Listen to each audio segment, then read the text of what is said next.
Repeat ఇంట్లో నేనైతే sir అంతా మాట్లాడాడు.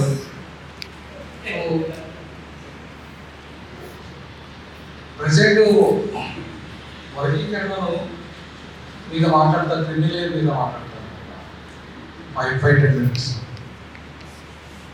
ఎందుకంటే అది చాలా కాంటెంపరీ ఇష్యూగా ఉంది కాబట్టి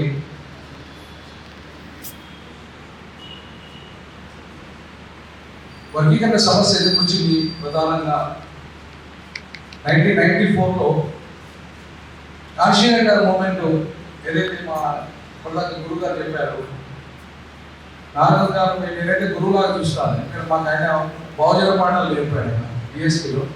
మేము బుక్కులు పట్టుకొని పోయి రాసుకోలేదు సార్ మాట్లాడుతుంటే. కాబట్టి ఆ గురువుల దగ్గర మేము చెప్పడం పెద్దగా ఏముండదు కాబట్టి ఆయన చెప్పిన సిద్ధాంతాలు ఏదైతే ఉందో మొదటి నుండి నేర్చుకున్న వాళ్ళంగా అయితే ఈ వర్గీకరణ ఉద్యమం ఎందుకు వచ్చింది అంటే ప్రధానంగా కాశీనాథ్ గారి ఉద్యమాన్ని క్లోజ్ చేయడానికి. కాశీనాథ్ గారి బహుజన సమాజ్ పార్టీ సిద్ధాంతాన్ని, ఆయన ఉద్యమాన్ని ఆంధ్రప్రదేశ్లో, ఉమ్మడి ఆంధ్రప్రదేశ్లో క్లోజ్ చేయాలంటే ఈ అగ్రవర్ణాలకి ఒక ఆయుధం వర్గీకరణ. 94లోనే ఒక బలమైన శక్తి ప్రదర్శన జరిగింది. బలమైన శక్తి ప్రదర్శన జరిగిన తర్వాత వెంటనే కాంగ్రెస్ పార్టీ మేల్కొని ఏం చేసిందంటే ఈ మాదిగల సమావేశం ఏర్పాటు చేసింది. ముఖ్యంగా వర్గీకరణ సమావేశం ఏర్పాటు చేసింది కాంగ్రెస్ పార్టీ. అదే 94లో. అక్కడ వర్గీకరణ విషయం ఏబిసిడి అని మాట్లాడకుండా మాదిగలకు ఒక ఉప ముఖ్యమంత్రి పదవి, మాదిగలకు కార్పొరేషన్ ఏర్పాటు చేస్తామని చెప్పేసి అక్కడికి క్లోజ్ చేసింది. సో తర్వాత ఏం జరిగింది? 30 ఏళ్ళు 94 నుండి 2024 వరకు కూడా 30 ఏళ్ళు పోయింది. ఎందుకంటే దళితులంతా కూడా మళ్ళీ ఎట్టి పరిస్థితుల్లో కలిసి రాజకీయ ఉద్యమాన్ని చేయరు, బహుజన రాజ్యం అనరు, మాలను మార్గదించుకోవాలి, మార్గాన్ని మార్గదించుకోవాలి. అదే ఆ ప్రభావంతో ఆదివాసులు లంబాడీలు తింటారు, లంబాడీలు ఆదివాసులు తింటారు. నువ్వు తిన్నావంటే నువ్వు తిన్నావు, నువ్వు తిన్నావంటే నువ్వు తిన్నావంటే నువ్వు తిన్నావు. సో ఇది ఎందుకు జరిగిందంటే ఇవాళ బహుజన ఉద్యమాన్ని క్లోజ్ చేయడానికి మాత్రమే జరిగింది అనేది మనం గమనించాలి. బహుజనులు రాజకీయ అధికారం వైపు రాకుండా ఉండాలంటే నిరంతరం వాళ్ళు ఈ రాయితీ ఉద్యమాల వైపు పోవాలి. దాంట్లో వాళ్ళు అందులోనే కొట్లాడుకుంటూ ఉండాలి. ఆ అటువైపే అంటే మొత్తం మీడియా అటెన్షన్ కానీ, మీడియా డైవర్షన్ కానీ, సమాజ డైవర్షన్ కానీ అటువైపే ఉండేటట్టుగా ఇవాళ అగ్రవర్ణాలు బ్రహ్మాండమైన కుట్ర చేసి ఆ కుట్రలో మనం అంతా బావులుగా వెలిగిపోయాం. సో ఏది ఏమైనప్పటికీ ఇప్పుడు వాళ్ళకి అనివార్యంగా ఇవాళ వర్గీకరణ ఏదో రకంగా తీసుకురాకపోతే వాళ్ళ ఓటు పడే పరిస్థితి లేదు కాబట్టి ఇవాళ దాని ఏదో ఒక లాజికల్ కన్క్లూజన్ తీసుకొచ్చే ప్రయత్నం చేస్తున్నాం. అది కూడా పర్మనెంట్ సొల్యూషన్ అయితే అనుకోను నేను. పర్మనెంట్ సొల్యూషన్ ఏంటి? మాస్టర్ కీ మాత్రమే. What is the permanent solution for Bahujans? Political power is the master key to open any door of the democracy. వాళ్ళ వర్గీకరణ కొట్లాట వల్ల 2,50,000 బ్యాక్లాగ్ ఉద్యోగాలు మేము దాని గురించి కొట్లాడలేకపోయాం. కిరణ్ కుమార్ రెడ్డి అసెంబ్లీలో మాట్లాడుతూ 2,50,000 బ్యాక్లాగ్ పోస్టులు ఉన్నాయని చెప్పాడు. అవి ఏమైనా ఇంతవరకు తెలియదు. అవి 1,50,000 ఆంధ్రప్రదేశ్కు జనరల్ కోటలో కన్వర్ట్ చేశాం కాబట్టి 1,00,000 ఉద్యోగాలు తెలంగాణకు కన్వర్ట్ చేశాం. సో వాళ్ళ కోటలో 1,50,000 పోయి 1,00,000 మన కోటలో వచ్చినాయి. కానీ అవి ఆ బ్యాక్లాగ్ జనరల్గా వచ్చేసినాయి. జనరల్ ఉద్యోగాలుగా మార్చి ఆంధ్రాకు 1,50,000 ఉద్యోగాలు ప్లస్ తెలంగాణకు 1,00,000 ఉద్యోగాలు కేటాయించారు. మరి ఈ ఉద్యోగాలు ఎవరి? ఆ ఉద్యోగాలు మనే కదా, ఎస్సీ ఎస్టీలే కదా. మరి ఇప్పుడు ఓసీలుగా అవి కేటాయించారు, జనరల్కి వెళ్ళిపోయారు. అవి ఇప్పటిదాకా బ్యాక్లాగ్ పోస్టులు ఒక్కటి కూడా నింపబడలేదు. తెలంగాణ ఉద్యమం అదే వర్గీకరణ ఉద్యమ ఫలితంగా ఇంతవరకు మనకు ఒక బ్యాక్లాగ్ పోస్ట్ కూడా ఫిల్అప్ కాలేదు. తర్వాత సో దాంతో ఏమైంది, లక్షలాది ఉద్యోగాలు మనం కోల్పోయాం. దానివల్ల కోట్లాది రూపాయలు మన కుటుంబాలకు రావాల్సిన డబ్బులతో వృధా వెళ్ళిపోయింది. స్వల్ప నిధులు ఒకసారి ఒక ఇయర్కు 32,000 కోట్ల రూపాయలు కేటాయించారు ఒక్కొక్క ఇయర్కు ఎస్సీ. అలా ఎస్సీ ఎస్టీగా తీసుకుంటే దగ్గర 50,000 కోట్ల రూపాయలు, దగ్గర 48-50,000 కోట్ల రూపాయలు అవి ఊరికే కేటాయింపులు చేశారు. కానీ అది ఎంతవరకు అమలయ్యాయి, ఎందుకు అమలైతే అనే విషయం ఒక్కరోజు మానవాదులు అడగలేదు, దాని గురించి కొట్లాడలేదు. అట్లా 30 ఏళ్ళుగా కొన్ని లక్షల కోట్ల రూపాయల బడ్జెట్ కూడా మనం లాస్ అయ్యాం. అంతేకాకుండా ఇవాళ బడ్జెట్తో పాటు భూమి అనే సమస్య చర్చకు రాలేదు. 3 ఎకరాల భూమి ఇస్తాన కేసీఆర్ ఆ అంశం గురించి మనం మాట్లాడలేదు. ఆయన ఎన్ని ఎకరాలు ఇచ్చిండు అనే దాన్ని పట్టించుకోలేదు.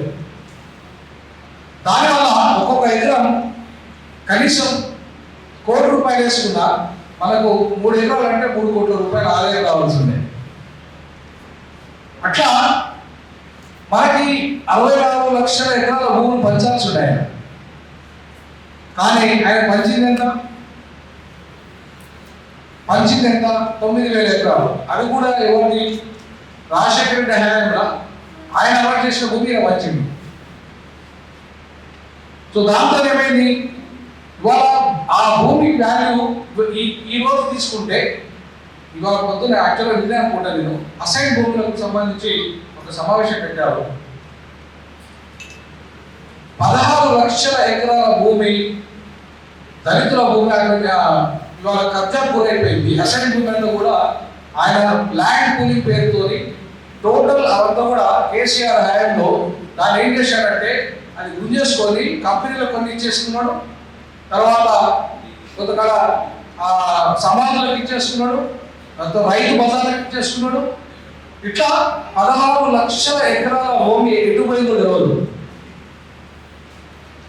లెక్కలు లేవు దానికి. ఇంతవరకు సరైన పొజిషన్ ఇవ్వలేదు. మన భూమి అంతా ఒకవేళ అది పంచి ఉంటే, దాని గురించి కొట్లాడి ఉంటే 16 లక్షల ఎకరాలని ఇవాళ దాదాపు ఆ భూమి అంతా కొన్ని కోట్ల మంది దళితులకు, ఓబీసీలకు, మైనారిటీలకు వచ్చేది, ట్రైబల్స్కి వచ్చేది. దాని గురించి కూడా ఈ వర్గీకరణ ఉద్యమంలో మనం కొట్లాడలేము. సో ఆ రకంగా చెప్పుకుంటూ పోతే సినిమా ఇండస్ట్రీలో వాడలేదు, ఫార్మా ఇండస్ట్రీలో వాడలేదు, రియల్ ఎస్టేట్లో వ్యాపారంలో వాడలేదు, జలయంత్రంలో వాడలేదు, ప్రైవేట్ కాంట్రాక్ట్లో లిక్కర్లో వాడలేదు. అంటే ఎక్కడైతే ఆదాయ వనరులు ఉన్నాయో, ఎక్కడైతే కోట్లాది రూపాయల ఆదాయ వనరులు ఉన్నాయో అక్కడ ఎక్కడ మనం లేవు. మన కొత్తస్థమానం మారోడు తిన్న దొంగ, మారిగోడు దొంగ, రమ్మడోడు దొంగ, ఎరకలోడు దొంగ, ఇంకా గోండోడు దొంగ.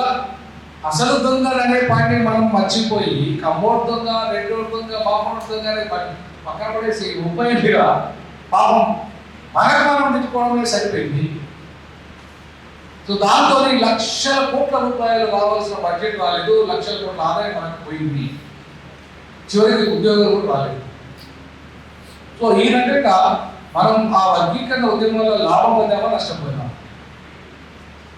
ఈ మందకృష్ణ మాదిగా మొత్తం అగ్రవాదాలకు అమ్ముడు పోయి, దాసోహం అయిపోయి, బానిస అయిపోయి, మనవాదానికి బానిస అయిపోయి, బహుజన సమాజాన్ని ఇవాళ బానిస సమాజంగా మార్చడానికి ఆయన ప్రయత్నం చేస్తుంటే ఆయనకు భయపడుతూ మాట్లాడాల్సిన వాళ్ళు మేధలో మాట్లాడకుండా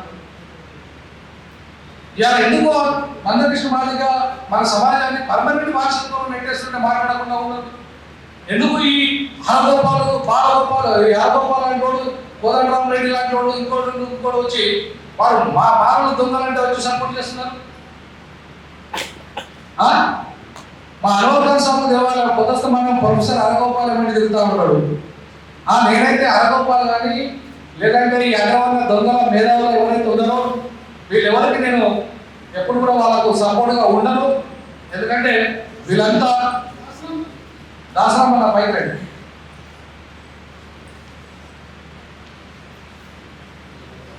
వాళ్ళను నిరంతరం ప్రశ్నిస్తా. ఒక ఎలుమోడు పోయి రెడ్డి అధికారంలోకి వస్తానట, ప్రజాస్వామ్యం వర్ధిల్లినందుకు యాదగోపాల్, ఈ కోదండరామరెడ్డి తెలంగాణలో ప్రజాస్వామ్యం వర్తిల్లిందట. ఈ కొడుకులు ఇచ్చే స్టేట్మెంట్ ఎట్లుంటుందంటే ప్రజాస్వామ్యం వర్తిల్లిందంటారు. మా అమర్ ఖాన్ సార్ చెప్పాలి, మరి ఎరుమూరు పోయి రెండో అధికారులకు వస్తే ప్రజాస్వామ్యం వర్తిల్లినట్ట కాదా? ఎట్లా ప్రజాస్వామ్యం వర్తిల్లినట్టు? ఏ రకంగా ప్రజాస్వామ్యం వర్తిల్లిందో ఇవాళ నేను డైరెక్ట్ గా క్వశ్చన్ చేశాను ప్రొఫెసర్ అనుకోవాలి, ప్రొఫెసర్ కోదండరామ్ రెడ్డి. అది నాకు మేధావి అనేటోడు, ఇద్దరు పొలిటికల్ సైన్స్ ప్రొఫెసర్లే ప్రజాస్వామ్యానికి అర్థం చెప్పాలి వాళ్ళిద్దరు కూడా. What is democracy? ప్రొఫెసర్ అనుకోపాల్, ప్రొఫెసర్ కోదండరామ్ రెడ్డి. ఒక ఎలమూరు పోయి, ఒక ఎలమరాజ్యం పోయి రెడ్డి రాజ్యం వస్తే ప్రజాస్వామ్యం వర్తిల్లంట, బహుజన రాజ్యం వస్తే ప్రజాస్వామ్యం వర్తిల్లుతుందా? ఏది ప్రజాస్వామ్యం అంటే? ఈ రకంగా మనల్ని మేధావులని వాళ్ళ తప్పుదారి పెట్టడం, కుల సంఘాల నాయకులు తప్పుదారి పెట్టడం, ఈ రకమైన వాదనలు చేయడం, ఇవాళ అంటరాని వాళ్ళుగా ఉన్న మనల్ని ఒకే గొడుగు కింద మనల్ని అంబేద్కర్, బాబాసాహెబ్ అంబేద్కర్ ఇవాళ ఆ అంటరానితనం పూర్వంత కాలం మన క్రిమిలేరు వర్తించదని చెప్పి ఆయన రాజ్యాంగ నిర్మాణం వ్యతిరేకించిన క్రిమిలేరు కావాలంటాడు, సుప్రీంకోర్టు క్రిమిలేరు పెట్టాలంటది. అలాగే మందకృష్ణ మాదిగ క్రిమిలేరు పెట్టాలంటాడు. మన వీళ్ళు సపోర్ట్ చేస్తారు, మేధావులు అంటారు, సోమాలి మేధావులు అంటారు. అరే 1994లో మందకృష్ణ మాదిగ ఉద్యమం స్టార్ట్ చేయకముందే 9 మంది జడ్జిలు ఇంద్రశాంతి కేసులో స్పష్టంగా చెప్పారు, క్రిమిలేరు ఎస్సీలకు వర్తించదు అని చెప్పారు. భారత సర్వోన్నత న్యాయస్థానంలో 9 మంది జడ్జిలు చెప్పారు ఆ మాట. నేను చెప్తున్న మాట కాదు. ఏబిసిడి బీసీలో చేసుకోవచ్చు, అది స్టేట్ పరిధిలో ఉంటుంది, వాళ్ళు స్టేట్ లిస్ట్ లో ఉండరు. ఎస్సీ ఎస్టీలో పెట్టి పరిస్థితుల్లో ఏబిసిడి చేయడం కుదరదు వాళ్ళని, వాళ్ళు కేంద్ర పరిధిలో ఉంటారు కాబట్టి వాళ్ళు పార్లమెంట్ మాత్రమే చేయాలని చెప్పేసి 1992లోనే సుప్రీంకోర్టు 9 మంది జడ్జిలు ధర్మాసనం చెప్పింది ఇంద్రశాంతి కేసు. 94లో ఉద్యమం స్టార్ట్ చేశాడు మందకృష్ణ మాదిగ. 2024లో మీట్ ది ప్రెస్ కార్యక్రమం మొన్ననే సోమాజిగూడ ప్రెస్ క్లబ్ లో ఆయన మాట్లాడతాడు, నాకు తెలియదు బీసీలకు ఎంపీసీలు అయినట్టే ఎస్సీలకు అయితే అనుకోలేను, ఉద్యమం మొదలు పెట్టిన 30 ఏళ్ళ తర్వాత మాట్లాడతాడు ఆ మాట. నాకేం తెలియదు, బీసీలకు ఎంపీసీలు అయినట్టుగానే ఎస్సీ స్టీలో కూడా అవుతుంది అనుకోని నేను మొదలుపెట్టిన, నాకు తర్వాత తెలిసింది ఏబీసీలు ఎస్సీ ఎస్టీలు కాదు పార్లమెంటే చేయాలనే విషయం తర్వాత తెలిసింది అని చెప్పేసి అంటాడు. అందుకే ఆయనకి చదువు రాదు, నువ్వు చదువులేడు అని చెప్పేసి నీకు అవగాహన లేదని చెప్పేసి మాట్లాడింది. ఆ పదం ఎందుకు మాట్లాడాల్సి వచ్చింది చదువు గురించి అంటే ఈ విషయం 30 ఏళ్ళు 3 తరాలు నాశనం అయిపోయి లక్షల కోట్ల రూపాయల బడ్జెట్, రావాల్సిన బడ్జెట్ రాలేదు, ఇవాళ రావాల్సిన వాటా రాలేదు. మాదిగలకు 2 ఎంపీ సీట్లు తగ్గిపోయినాయి 30 ఏళ్ళ తర్వాత, మాదిగలకు 6 ఎమ్మెల్యే సీట్లు తగ్గిపోయినాయి 30 ఏళ్ళ పోరాటం తర్వాత.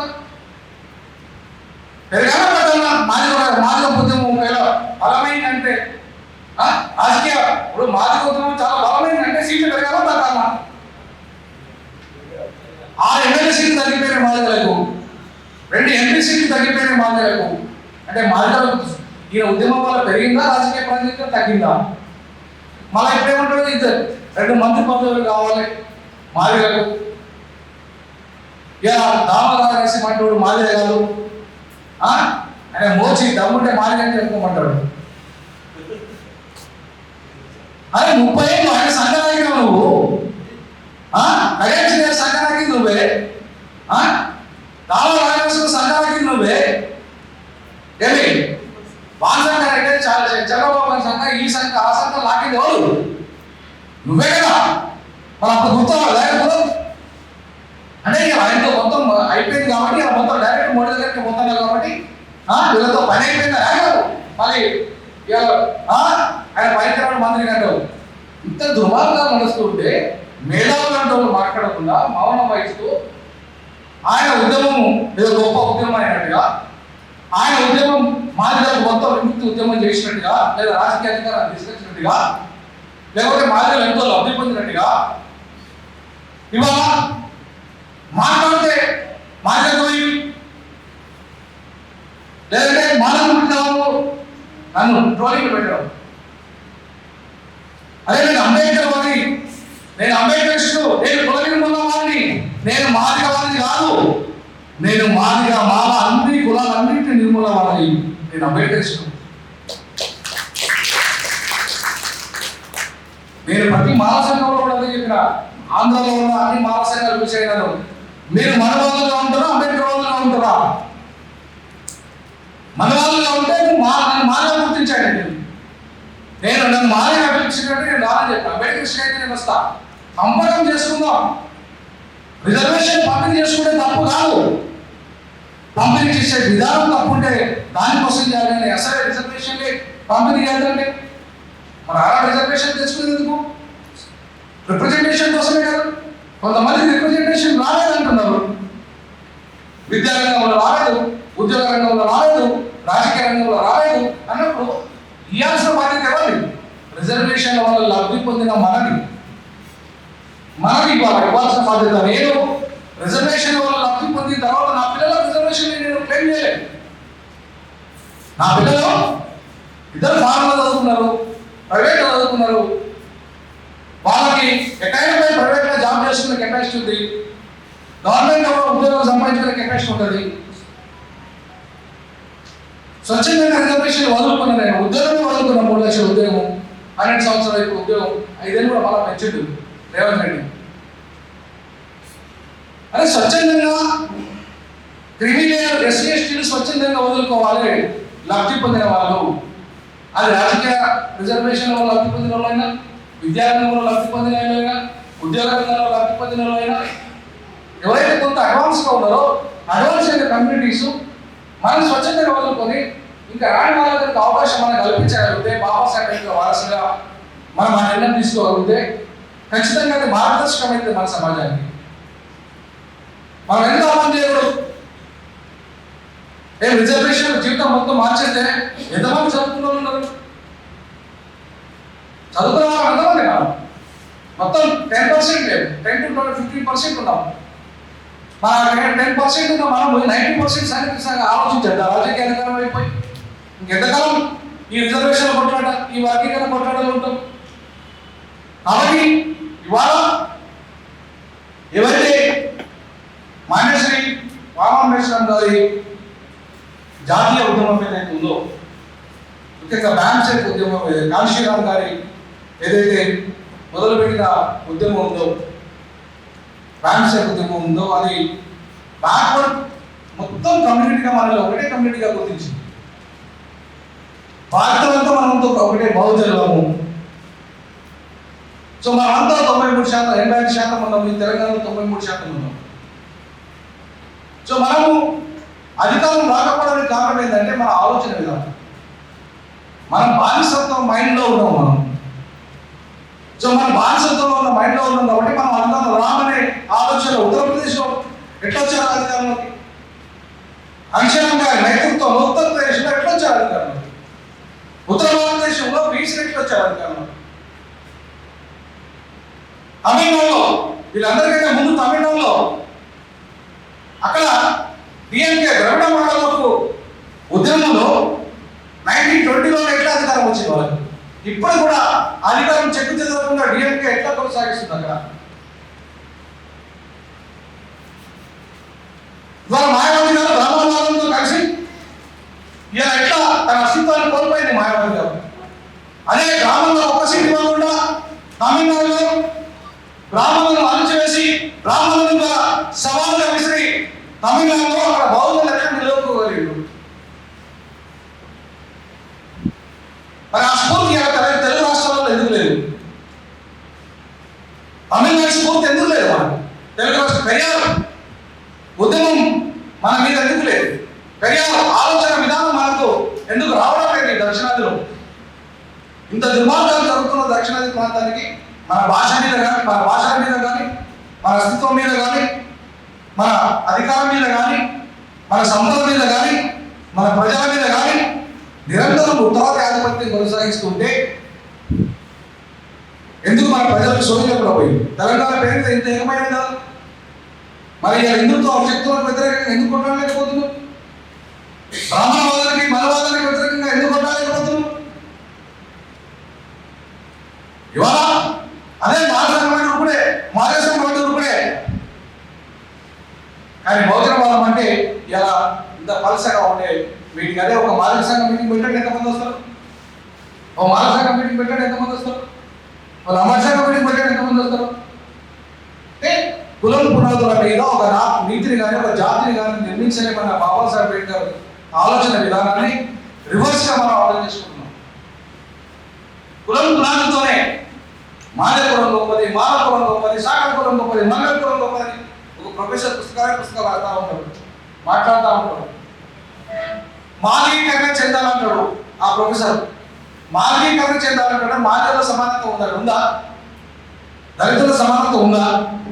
చెప్పండి. దళితీకరణ చెందాలంటాడు ఆయన.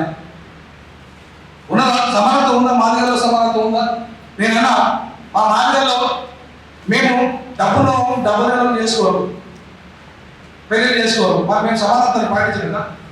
మా మాదిగలో మా పిల్లలు కిందనే కూర్చుంటాం, మేము పైన కుర్చీలో కూర్చుంటాము. సమానత ఉన్నట? మా మాదిగలో పెద్ద మందం మొదలు లేదు, ఆడవాళ్ళు లేదు, మరి సమానత మా మాదిగలో ఉన్నట? అలా ఇట్లాంటి తప్పుడు సిద్ధాంతాలు చెప్తున్న ఈ ప్రొఫెసర్లు, లేకపోతే 2032 నాటి తర్వాత ప్రజాస్వామ్యం అభివృద్ధి చెప్తున్న ఈ ప్రొఫెసర్లు ఎవరు ప్రశ్నించారు? అంబేద్కర్ వాళ్ళుగా మనమే ప్రశ్నించాలంటున్నా, బౌద్ధ వాళ్ళుగా, పూలే అంబేద్కర్ పెరియార్ వాళ్ళుగా మనమే ప్రశ్నించాలంటున్నాం. ఈ దుర్మార్గాలను, ఈ వర్ణాశ్రమ ధర్మాన్ని, కుల ధర్మాన్ని నిరంతరం అగ్రవర్ణం ఎదుగుదల తీసుకురావాలని కుట్రతో చేస్తున్నా ఈ ఆర్గ్యుమెంట్స్ ఇవన్నీ కూడా. వీటన్నిటినీ ఖచ్చితంగా నిలదీయాల్సింది పూలే అంబేద్కర్ వాళ్ళే, పెరియార్ వాళ్ళే. సో కాబట్టి ఆలోచన సిద్ధాంతం ఏదైతే ఎంత గొప్ప సిద్ధాంతం ఉందో ఆ సిద్ధాంతాన్ని వాళ్ళ బానిస సిద్ధాంతంగా మార్చిన మాయావతి లాంటి వాళ్ళు, లేదంటే ఇంకా మిగతా వాళ్ళు ఎవరైతే ఉన్నారో ఖచ్చితంగా మన సమాజం దగ్గరికి వెళ్ళి ఎడ్యుకేట్ చేయాలి, ఆర్గనైజ్ చేయాలి, అడ్యుకేట్ చేయాలి. ఆ దిశగా మనం ప్రజల్ని చైతన్యం చేస్తూ ఇవాళ ఆల్టర్నేటివ్ పాలిటిక్స్ రెండు తెలుగు రాష్ట్రాల్లో రావాల్సిన అవసరం ఉంది. ప్రత్యామ్నాయ బహుజన రాజకీయాలు కొత్త ఆలోచనతో రావాలి, పాత మూస పద్ధతిలో కాకుండా. ఎందుకంటే వాళ్ళకు మొత్తం హై టెక్నాలజీ, వాళ్ళ సెల్ ఫోన్ ప్రపంచాన్ని శాసిస్తున్నది. ఇవాళ ఆర్టిఫిషియల్ ఇంటెలిజెన్స్ ప్రపంచాన్ని శాసిస్తున్నది, నానో టెక్నాలజీ ప్రపంచాన్ని శాసిస్తున్నది.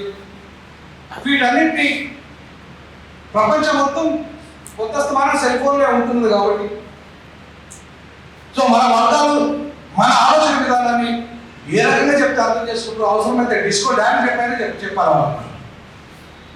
డిస్కో డ్యాన్స్ వేసైనా మన సిద్ధాంతాన్ని చెప్పాలి. లేకపోతే యువతరం అంతా ఎటుపోతుంది? యువతరం అంతా ఎటుపోతుంది? వాళ్ళు ఎందుకు మన వైపు రావడం లేదు, మన వైపు ఎందుకు ఆలోచన చేయడం లేదు వాళ్ళు? ఎందుకంటే వాళ్ళకి ఏదైతే మనం చేయాల్సిన అట్రాక్టివ్గా ఇవ్వాల్సిన సిద్ధాంతాన్ని ఇవ్వట్లేదు, చెప్పాల్సిన రీతిలో చెప్పడం లేదు. ఒక క్లాస్ ఒక ప్రొఫెసర్ చెప్తే వేరే మంది వింటారు, వందలాది మంది వస్తారు. ఒక ప్రొఫెసర్ చెప్తే 10 మంది కూడా రాదు. ఎందుకంటే ఆయన చెప్పే విధానంలో ఉంటుంది. సబ్జెక్ట్ ఇద్దరు ఒకటే చెప్తారు, ఆయన చెప్పే విధానం ఉంటుంది. సో ఇవాళ నూతన పందాలు రాజకీయాలను మనం శాసించాలి, నూతన పందాలు ఆలోచన చేయాలి. సో అందుకే బ్యాంక్సేపు కొత్త నూతన పందాన్ని ఇంకా ఆలోచన చేయాల్సిన అవసరం ఉంది. తాను చేస్తున్న పోరాటం చాలా బలమైన పోరాటం, ముఖ్యంగా ఈవీఎంలకు వ్యతిరేకమైన పోరాటం అయితే అది ఒక రకంగా మనవాళ్ళని, ప్రజాస్వామ్యాన్ని పరిరక్షించి మనవాళ్ళని ఓడించే పోరాటం. అది మనం అందరం దానికి యాక్సెప్ట్ చెప్పాలి. ఎందుకంటే ఈవీఎంలు అనేటివి ప్రజాస్వామ్యానికే ప్రమాదకరం, అది రాజ్యాంగ సూత్రానికే ప్రమాదకరం. సో అంతేకాకుండా ఇవాళ భారత రాజ్యాంగాన్ని ఇవాళ మొత్తం టోటల్ పూర్తి చేసే జడ్జిమెంట్లు వస్తున్నాయి. భారత రాజ్యాంగానికి విరుద్ధంగా వచ్చింది మొన్న వర్గీకరణ జడ్జిమెంట్లు పూర్తిగా భారత రాజ్యాంగ విలువల్ని తిలోదకరించి ఇవాళ మనవాద సిద్ధాంతాన్ని ఇలా మనం ఆచరించే విధంగా వచ్చిన జడ్జిమెంటే వర్గీకరణ జడ్జిమెంట్, అది గొప్ప జడ్జిమెంట్ అని చెప్పి ఇలా ప్రొఫెసర్ వారు మన ఎవరైనా మా professor Osmania university professor Kasim అంత ప్రొఫెసర్ కాదు నా దృష్టిలో. Kasim is not a Telugu professor, ఆయన is not an intelligent also. కాబట్టి ఆయన కాదు, ఆయన యూనివర్సిటీ గొప్ప ఆయన ప్రొఫెసర్ నాగేశ్వర్. ప్రొఫెసర్ నాగేశ్వరరావు కొత్త స్థానం లక్షల రూపాయలు జేబు చేసుకోవడానికి రోజు 10-20 వీడియోలు పెడతా ఉంటాడు. ఆయన ఇవాళ నేను అంటున్న సందర్భంగా రాజ్యాంగ మౌలిక సూత్రాలకు విరుద్ధంగా వచ్చే ఏ జడ్జిమెంట్ అయినా సరే అది జడ్జిమెంట్ గా పరిగణించడానికి వీలేదు. మనం వాళ్ళ నేరస్తులు, వాళ్ళని కూడా మనం శిక్షించే అధికారం ప్రజలకు ఉంది. అది భారత రాజ్యాంగంలోనే ఉంది. సో ఇట్లాంటి నేరస్తులైన జడ్జిమెంట్స్ నేరాలు చేస్తూ అలా ఉన్నతమైన పొజిషన్ అప్పాయిస్తూ వీళ్ళ ఇష్టారాజ్యాన్ని చేయడానికి వాళ్ళకి ఏం అధికారం ఉంది? వాళ్ళ రాజ్యాంగం కంటే గొప్పలు, వాళ్ళు రాజ్యాంగ నిర్మాతల కంటే గొప్పలు వాళ్ళు కాదు. వాళ్ళు పార్లమెంట్ కంటే అసలు గొప్పలు కాదు వాళ్ళు. సో అంతిమంగా parliament is the highest authority body. దాన్ని కబ్జా చేసి ఆక్రమించాలి కదా. పార్లమెంట్ వైపు మెట్లెక్కేటట్టుగా, అసెంబ్లీ మెట్లెక్కేటట్టుగా ఇవాళ యువత అంతా కదలాలి. అది ముస్లింలా, క్రైస్తవులా, బీసీలా, ఓసీలా అంతా కూడా మనం ముఖ్యంగా పీడిత సమాజం అంతా కదలాల్సిన అవసరం ఉంది. పార్లమెంట్ ఎట్లా కబ్జా చేయాలి, అసెంబ్లీని ఎట్లా కబ్జా చేయాలి, ఇవాళ మనకు అనుకూలమైన చట్టాలు ఎట్లా చేసుకోవాలి, భారత రాజ్యాంగం ఎట్లా పరీక్షించాలి అనేది కీలకమైన ప్రశ్న. సో ఆ రకమైన ఒక బలోపేతమైన వెరీ ఎమోషనల్, అది వెరీ ఇంటెలెక్చువల్ స్ట్రాటజీస్తో మనం ముందుకు పోతే ఖచ్చితంగా మన ప్రజలు, మన సమాజం మనల్ని స్వీకరిస్తారు. ఆ దిశగా అడుగులు పెడదాం. ఎవరికి భయపడాల్సిన అవసరం లేదు. ముఖ్యంగా రాజ్యాంగం సుప్రీం, రాజ్యాంగ నిర్మాణ సభ సుప్రీం. సో రాజ్యాంగ నిర్మాణ సభ ఒప్పుకొని ఈ ఏదైతే క్రిమినల్ జడ్జిమెంట్ వచ్చిందో ఆ జడ్జిమెంట్ రిజర్వేషన్ అనే ప్రమాదంలో నెట్టేసే జడ్జిమెంట్. ఇప్పటికే వాళ్ళు ఈడబ్ల్యూఎస్ పేరు మీద రిజర్వేషన్ అస్తిత్వాన్ని కంప్లీట్గా దెబ్బకొట్టారు. రేపు ఇంకా ఆ రిజర్వేషన్ పూర్తిగా లేకుండా చేస్తారు. మనం అర్థగ్రహణ చేస్తారు, మనకు రూపాయి రానియరు. మనలో ఉద్యోగంలోకి వచ్చిన వాళ్ళు ప్రశ్నిస్తారు కాబట్టి మొత్తం ప్రైవేటీకరణ చేసి పడేసారు. ఆయనతో ఉద్యోగం మన చేతికి రాకుండా చేస్తున్నారు. ఆయన మనకు కాంట్రాక్టులు, ఎక్కడ కాంట్రాక్టర్లో మనం లేము, ఎక్కడ ఉద్యోగాల్లో మనం లేము చక్కగా. సో కాబట్టి వీటన్నింటినీ ఆలోచన చేసి ఖచ్చితంగా మన వాళ్ళందరినీ పారిశ్రామికవేత్తలు తయారు చేయాలి. మన వాళ్ళందరినీ ప్రైవేట్ రంగంలో నిష్ణాతులను తయారు చేయాలి. మన వాళ్ళందరూ ప్రైవేట్ రంగాన్ని కబ్జా చేసేటట్టు తయారు చేయాలి. ఇక్కడ ఉన్న మొత్తం ప్రైవేట్ రంగం అంతా మార్వాడి, గుజరాత్, రాజస్థాన్కి ఎట్లా వెళ్ళిపోతుంది? వాళ్ళకి ఎట్లా కబ్జా అవుతుంది? ఆ కబ్జా అయితే మనం ఎట్లా ఒప్పుకుంటాం? ఈ మార్వాడి, గుజరాత్ ఎక్కడికి వచ్చిండు? వాళ్ళంతా వచ్చి మొత్తం హైదరాబాద్ లో లక్షల కోట్ల రూపాయలు వ్యాపారం చేస్తా ఉంటే మనం ఎందుకు ప్రశ్నించలేము? మన వాళ్ళ ఉద్యోగం ఎట్లా వస్తుంది? వాళ్ళు వచ్చి అక్కడికి తీసుకొచ్చుకొని ఇక్కడ వాళ్ళే ఉద్యోగం పెట్టుకుంటే మన వాళ్ళు ఎక్కడికి పోవాలి? ఒకవైపు ప్రభుత్వ ఉద్యోగాలు నింపారు, మన వైపు మొత్తం ప్రైవేటీకరణ మొత్తం మీకు ఈ అదాని, అంబానీ వీళ్ళ చేతులకి, మార్వాడి, గుజరాత్ చేతులకు వెళ్ళిపోతే మన మొత్తం ఏం కావాలి? సో వీటన్నింటినీ కూడా ప్రశ్నించాలి. ప్రశ్నించే దిశగా ఆలోచన చేయాలి. ఖచ్చితంగా ఆ దిశగా బ్యాంక్స్తో కలిసి నడుస్తాం. దక్షిణాది బ్యాంక్ యాక్షన్ కమిటీ, మేము దక్షిణాదిలో ముఖ్యంగా ద్రవిడ మండలం development, Aryan model of development వ్యతిరేకంగా ఒక ద్రవిడియన్ మోడల్ ఆఫ్ డెవలప్మెంట్ ఉంది. ద్రవిడియన్ మోడల్ ఆఫ్ పాలిటిక్స్ ఉన్నాయి ఆల్రెడీ. ఇక్కడ ఆర్యన్ మోడల్ ఆఫ్ పాలిటిక్స్ కంటే ముందే మనకి ఇక్కడ ద్రవిడియన్ మోడల్ ఆఫ్ పాలిటిక్స్ ఉన్నాయి. మన కల్చర్ ఉంది, మన సిద్ధాంతం ఉంది. వాటన్నింటినీ పునాదిగా మేము పనిచేయాలనుకుంటున్నాం. ఖచ్చితంగా ఇది మన కలిసి పనిచేద్దాం. కలిసి పనిచేసినప్పుడే స్ట్రెంత్ అవుతుంది. మనం కలవకపోతే, మనం ఆలోచన చేయకపోతే, మనం ఒక్కడి కాకపోతే, బాధ్యతలతో ఒక్కడి కాకపోతే ఖచ్చితంగా వాళ్ళే రాజ్యం అవుతుంది. కాబట్టి మీతో కలిసి 100-200 శాతం కలిసి పనిచేస్తామని తెలియజేస్తూ, ముఖ్యంగా బ్యాంక్స్ ఉద్యమం చాలా గొప్ప ఉద్యమం. అది చాలా, అది ఒక రకంగా మన సమాజాన్ని కంప్లీట్గా మార్చే ఉద్యమం, ఎంపవర్ చేసే ఉద్యమం. ఆ ఉద్యమం ఖచ్చితంగా దాన్ని సపోర్ట్ చేస్తాం, దాని వెంట ఉంటామని తెలియజేస్తూ ముగిస్తున్నాను. ముగించే ముందు చివరిగా ఒక చిన్న మాట, మనది ఒక Dravidian model of channel, Dravidian model of థాట్తో స్టార్ట్ అయింది ఈ మధ్యకాలంలో. D6 ద్రవిడ మీడియా మీరు అందరూ సబ్స్క్రైబ్ చేసుకోండి దయచేసి. ద్రవిడ యూట్యూబ్లోకి వెళ్ళి ద్రవిడ మీడియా అంటే వస్తుంది. D6 ద్రవిడ మీడియా, D6 ద్రవిడ మీడియా యూట్యూబ్లోకి వెళ్ళి ఒక టైం దొరికినప్పుడు ఒక 5 minutes దానికి ఒక 1 minute కేటాయిస్తే మనం ఇట్లాంటి ప్రసంగాలు చాలా పెడుతున్నాం. చాలా ఎక్స్పర్ట్ ప్రసంగాలు కూడా తేవాలనుకుంటున్నాం. నాలుగు గారు కూడా రెగ్యులర్గా దానికి ఇంటర్వ్యూలు చేయాలనుకుంటున్నాం. దాన్ని ఖచ్చితంగా ఇక్కడ మేధావులందరితో కూడా చేయిస్తాం, మౌజులందరితో కూడా చేయిస్తాం, బ్యాప్స్ లీడర్లందరితో కూడా భవిష్యత్తులో చేయించాలనే ఆలోచన ఉంది. కాబట్టి బెలబెల్గా ఇప్పుడు ఎదుగుతుంది కాబట్టి మీ అందరి యొక్క ఆదరణ అవసరం. ఆ ఛానల్ని సబ్స్క్రైబ్ చేయండి. మా దక్షిణాది జాయింట్ యాక్షన్ కమిటీ మీతో కలిసి పనిచేస్తుందని తెలియజేస్తూ సెలవుస్తున్నాను.